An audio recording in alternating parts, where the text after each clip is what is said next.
Muy Bueno. amable, siempre interesante escucharte. Y hablamos ahora de economía, ¿eh? Le damos la bienvenida a Damián Dipache, que ya está con nosotros. Damián, ¿cómo Hola, estás? Damián. Bienvenido. ¿Cómo les va, chicos? Buenas noches. ¿Cómo Buenas están? noches.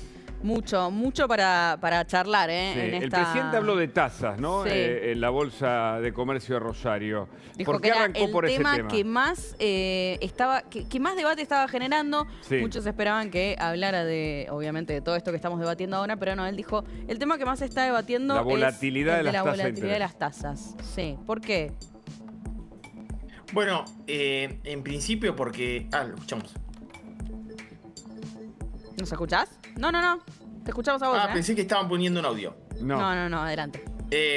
Bueno, ¿qué pasa? Efectivamente hubo una volatilidad de las tasas enorme en la República Argentina. Desde la salida de estas letras fiscales de liquidez, las tasas han bajado, han subido. Hoy hay un banco que en términos de plazo fijo te da un rendimiento del 51%. Si yo hago interés compuesto y todos los meses voy renovando, los próximos 12 meses ese plazo fijo, Sí. me da casi un 64%. Claro. Es una tasa de interés obviamente pasiva enorme. Pero ¿qué pasa con la activa? Aquel que tiene que financiar la tarjeta de crédito, descontar un documento en el mercado, etcétera. Bueno, las tasas también son enormes. Hoy, por ejemplo, descontar un cheque es superior al entre el 70 y 80%. Y bueno, esto está generando, a mi criterio, una situación donde la economía, vemos los datos, por ejemplo, de industria en el desestacionalizado cayendo, la economía en el desestacionalizado cayendo. El gobierno le pone un nombre a esto, yo tengo que exigir este nivel de tasa producto de lo que me conlleva el riesgo electoral. Por otra parte hay un fundamento técnico, lo dijo Bausili, lo ha dicho Caputo, que dice, bueno, nosotros no vemos que esta cantidad de pesos que había en el mercado Claro. tenga una correspondencia lateral en la demanda de esa cantidad de pesos. Lo que sí, esta tasa es muy pero muy elevada y hay Claro. que ver hasta cuándo se puede sostener, ¿no? El otro tema es el dólar. El presidente se refirió al tema de justamente de la moneda extranjera por excelencia de la Argentina y a su posible traslado a precio. Lo escuchamos, a ver. Recientemente tuvimos un movimiento en el tipo de cambio y tampoco hubo traspaso a precio. De hecho, la inflación núcleo además siguió cayendo. Es decir, no solo que la inflación núcleo que ya acumula meses viniendo abajo del 2%, aún a pesar del salto en el tipo de cambio, la inflación núcleo cayó. Ya, digamos, con el ministro Caputo nos hemos acostumbrado a que malinterpreten las cosas que hacemos, porque básicamente tendrían que estar reescribiendo todos los manuales, porque, digamos, todas las cosas que hemos pensado durante los últimos 90 años están todas mal y nosotros estamos demostrando por qué. Ahí está, Damián, ¿qué pensás? Bueno, efectivamente, la inflación núcleo de 1,5% en julio versus una inflación del 1,9%. Esa es la fotografía ya vieja. En agosto no estamos viendo una aceleración en la variación de precios de la economía, a pesar de que hubo corrección cambiaria.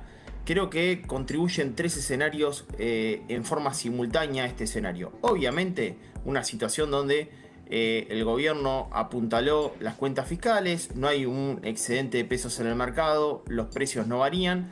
Lo hizo también en forma correspondiente cuando se generó esta corrección cambiaria y se generó ese excedente de pesos del mercado. Bueno, limpió esos pesos. También hay una intensidad competitiva muy fuerte. En el mercado local todavía hay sectores que venían trabajando con otro ciclo macroeconómico donde refugiarse en el stock frente a la pérdida de poder adquisitivo de nuestra moneda, márgenes elevados o imposibilidad de recomponer esos stocks porque no había acceso al mercado cambiario, generaba que resguardarse en el stock sea importante. Hoy no. Hoy hay que ir hacia otro modelo, una rotación más eficiente de materias primas, insumos y bienes finales, ya sea intermedios o finales. Y un dato no menor es que efectivamente hay un incremento de las importaciones, eso alecciona, eso de alguna manera genera un mayor nivel de competitividad que antes no existía en Argentina. Entonces hay un disciplinamiento de precios que efectivamente, a diferencia de otro escenario, no se da en la República Argentina cuando se generó esta corrección cambiaria, que ya es del 25% si tomás desde el levantamiento del cepo hasta ahora, ¿no?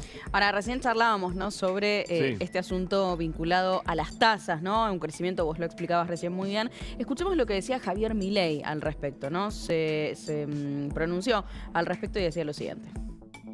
ni que hablar todo lo que tiene que ver con seguir desarrollando Vaca Muerta, ni que hablar, digamos, todo lo que aporta el campo argentino, ni que hablar de todo lo que tenemos para hacer en materia nuclear. Es decir, que de acá para adelante lo que sobran son dólares, y también es importante la dura política monetaria que llevamos, de no dejarnos llevar por los cantos de sirena que piden emisión monetaria, ¿sí?, para que alguien esté tranquilo con la tasa de interés. Están en año electoral, tienen volatilidad en la demanda de dinero y del otro lado está el riesgo cuca. ¿A dónde la quieren la tasa de interés?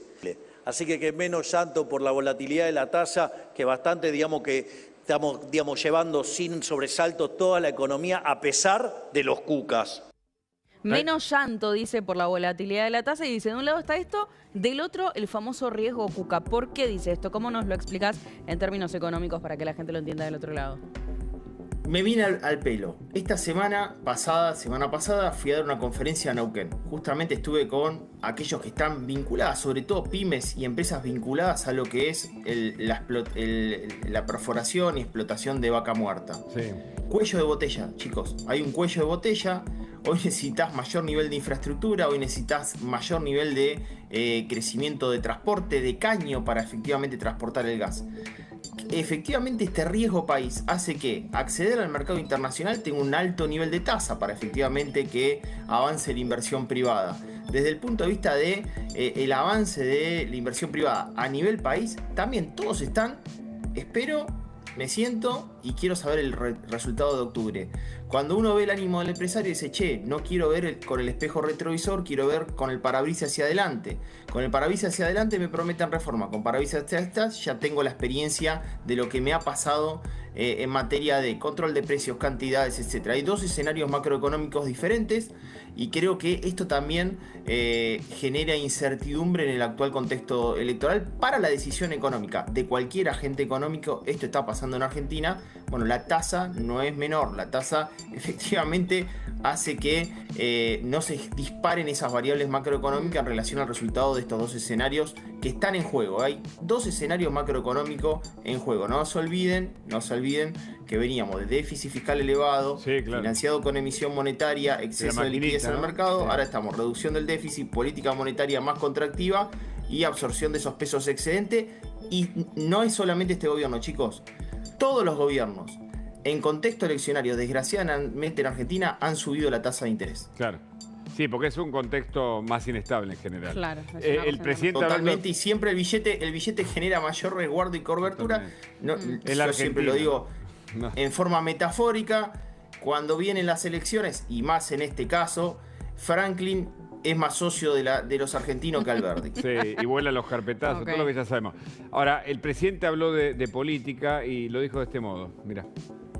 De hecho, la inflación no se da de manera instantánea.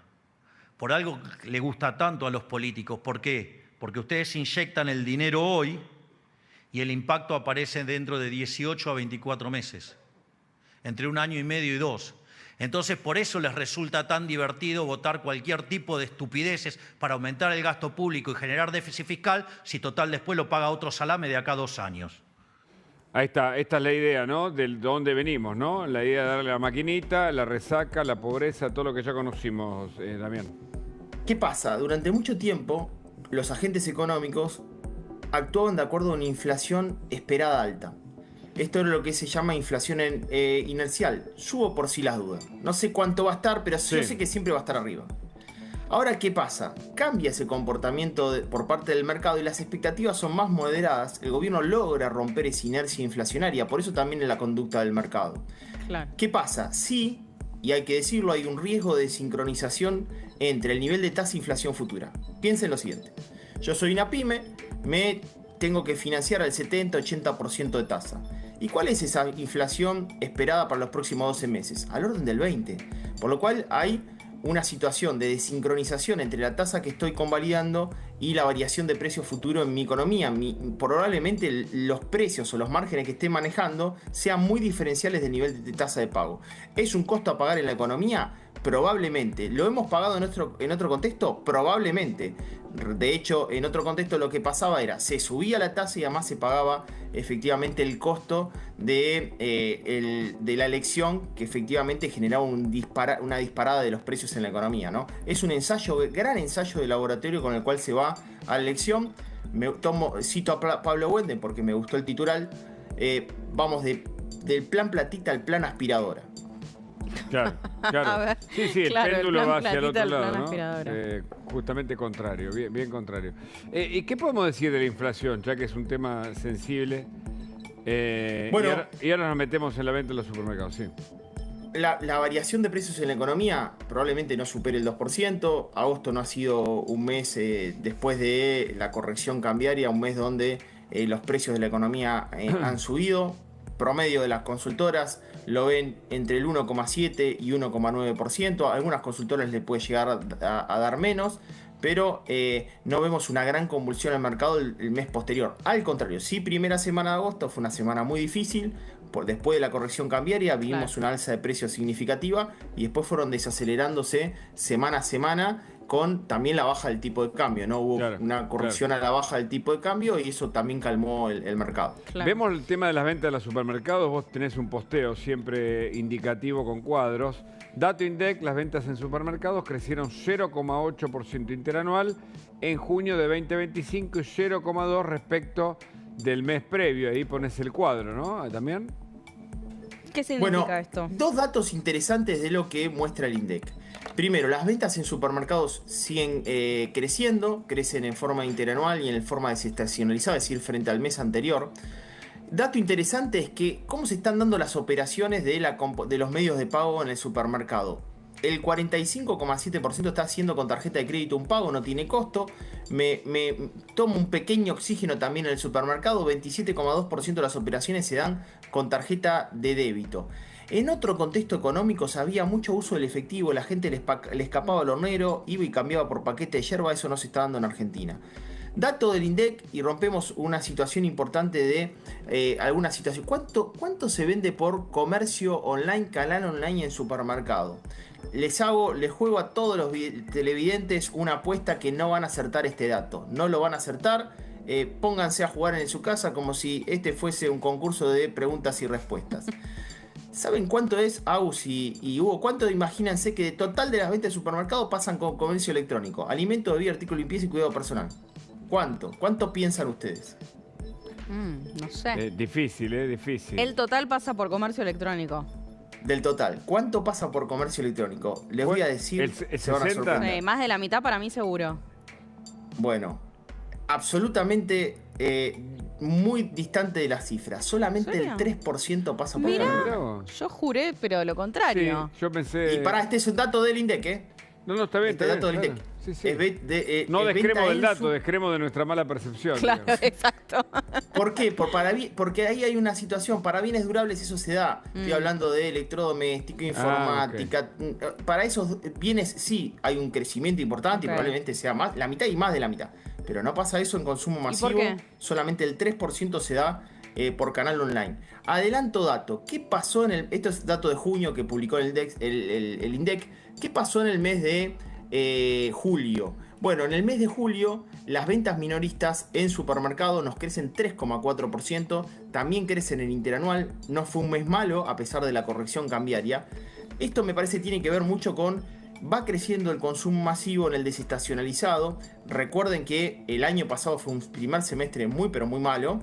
Y un dato no menor, en el mes de agosto, dato que publicó la Ditela, los invito a seguir ese dato.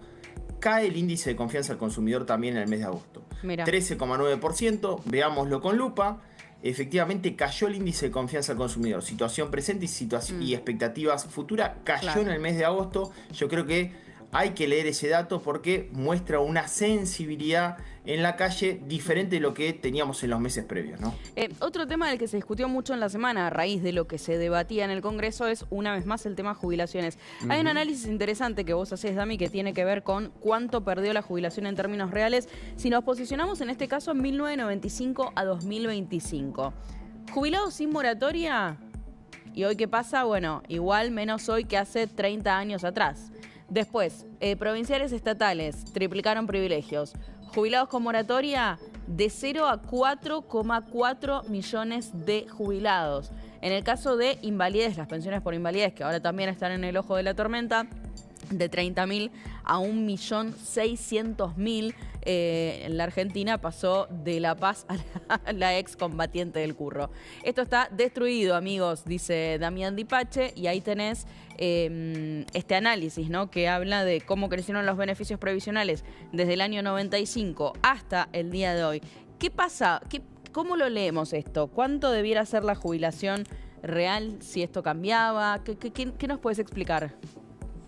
Bueno, el gran problema es la jubilación. Probablemente esté muy por debajo. Creo que está el 45% del techo que había sido el año 2017 en términos reales. El tema es lo que ha pasado con el sistema. Esta ley, muchachos, de la moratoria era inaprobable. Y ustedes fíjense, en los últimos 30 años pasamos de 0 aportantes, digamos, incluidos en el sistema por moratoria, a 4.400.000 jubilados por moratoria. Sí. Y un dato no menor es esto de lo que yo digo, que por invalidez teníamos 30.000 personas en 1995. Ahora tenemos 1.600.000 personas, chicos. Esto es el residuo de un país en combate, en guerra, ¿eh? O sea, no sé cómo se hizo para tener 1.600.000 personas con invalidez, que efectivamente esto está judicializado, etcétera, pero se tomó mucho recurso que efectivamente hoy es muy difícil sostener el sistema previsional en Argentina. Totalmente. Me decían el otro día, bueno, ¿cuánto era el aumento de la jubilación del 7,2%? Sí. ¿Cuánto representaba respecto al producto? 0,32%. No era mucho lo que representaba de respecto del producto, y ahí hay que discriminar entre lo que era la ley de moratoria y la ley del ajuste previsional, ¿no? Y el tema de la tasa de los plazos fijos, con una nota que ilustra esto. La tasa de plazos fijos que ofrecen algunos bancos ya se acerca al 50%, lo que hablábamos al principio. Tras la suba de encajes dispuestas por el Banco Central, los rendimientos llegan al 48,5%. En algunas entidades están muy por encima de la inflación, ¿no? Bueno, piensen lo siguiente, ayúdenme lo siguiente. ¿Qué pasó? Cambió la política de encaje. O sea, pasaron la política de encaje de los bancos del 45 al 50%. Es la cantidad de pesos que tienen que tener inmovilizados los bancos. Claro. ¿Cómo logran captar pesos los bancos en el mercado? Uno, colocan deuda. Otra, suben las cauciones, que es esa colocación diaria que te dan por los pesos que vos querés tomar. Y la tercera es ir justamente a que esa tasa pasivo crezca, que aquel que tenga que poner un plazo fijo, que tenga un incentivo más fuerte para dejar los pesos en el sistema. Esos tres fenómenos hacen que estos niveles de tasa crezcan. ¿Hasta cuándo se mantendría esta política de encaje? Bueno, ese es el gran dilema, chicos. Ustedes estaban recién ahí haciendo un análisis político. Esto es solamente hasta el 7 de septiembre a esperar el resultado de la provincia de Buenos Aires, o este margen de error 2% abajo, 2% arriba, lo que sea. Esto se estira en el tiempo porque el mercado queda convulsionado, no tiene la certeza de un resultado definitorio en el mes de octubre, y ese nivel de tasa se empuja hasta el mes de octubre. Bueno, la economía también se siente dañada cuando la avidez está por parte de la incertidumbre y no sobre la certeza de los datos hacia el futuro. Y un dato no menor, yo lo hablo con las pymes y con las empresas. ¿Por qué es importante el dato electoral de la provincia de Buenos Aires? Es un padrón muy importante y para el empresario pyme las reformas son muy importantes. Claro. Y la provincia de Buenos Aires te va a marcar obviamente una tendencia. Totalmente. Gracias, Damián. Gracias. Interesante como siempre. Muchas gracias. Un abrazo. Un placer. Abrazo. Hasta luego. Y de la economía pasamos a la política. Eso. Está con nosotros Rosendo Fraga. Muchísimo para analizar.